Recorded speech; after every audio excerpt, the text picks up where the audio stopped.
एक गांव था जहां सावन का तीसरा सोमवार था।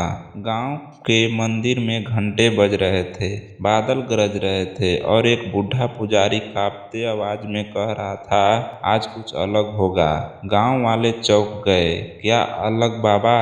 पुजारी ने डमरू की ओर इशारा किया और वो डमरू जो सदियों से शिवलिंग के पास रखा था मगर कभी किसी ने बजाया नहीं। उस डमरू को कोई छूता नहीं था।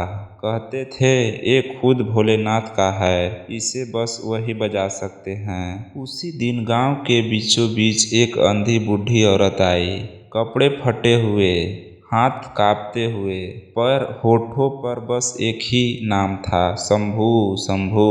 उसने मंदिर में कदम रखा और उसकी पुकार से जैसे कुछ हिल गया।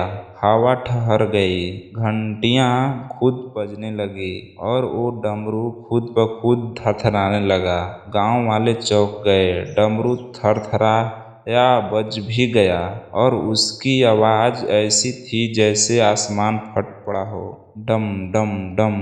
उस आवाज में साथ मंदिर के दरवाजे अपने आप खुलने लगे, शिवलिंग से तेज रोशनी निकलने लगी और बूढ़ी अंधी औरत की आंखों से आंसू बहने लगे। बाबा तू आ गया। भीड़ ज्यादा थी, कोई कुछ समझ नहीं पा रहा था, पर जो हुआ वो चमत्कार से भी आगे था।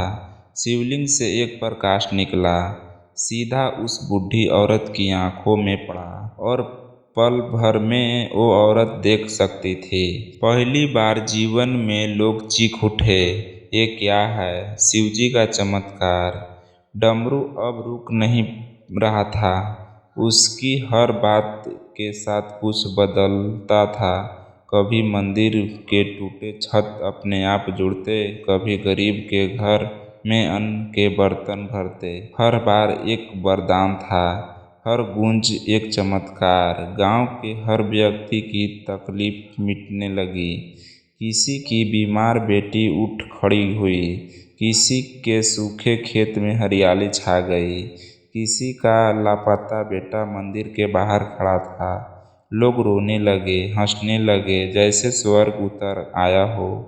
पर तभी डमरू रुक गया और मंदिर में सिर्फ एक आवाज आई, जिस दिन मेरे डमरू की गूंज फिर बजेगी, समझ लेना मैं फिर किसी पुकार को सुनने आया हूँ। उसके बाद वो अंधी औरत गायब हो गई।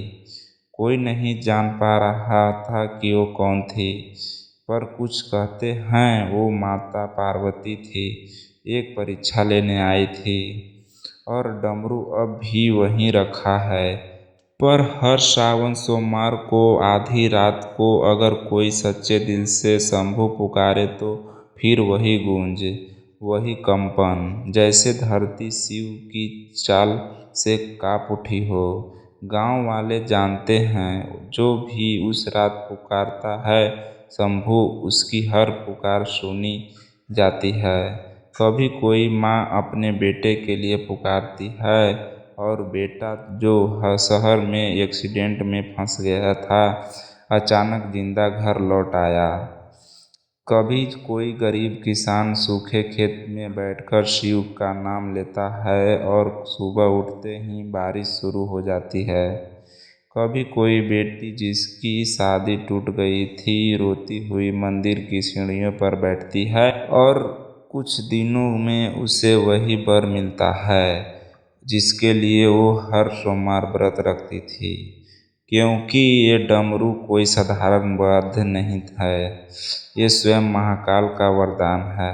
कहते हैं जिसने इसे सच्चे में बजाते हुए सुन लिया, उसकी किस्मत बदल गई और जो उस गूंज को महसूस कर सका, उसके सारे दुख छू मंतर हो गए।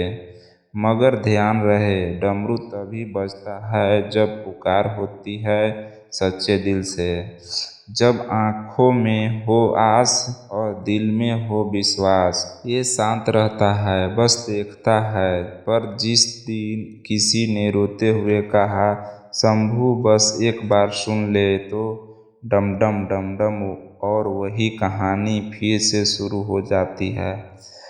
एक ही और चमत्कार, एक और भक्त की जीत और एक और सबूत किसी शिव आज भी जिंदा हैं, हर दिल में, हर पुकार में और हर डमरू की गूंज में। हर हर महादेव।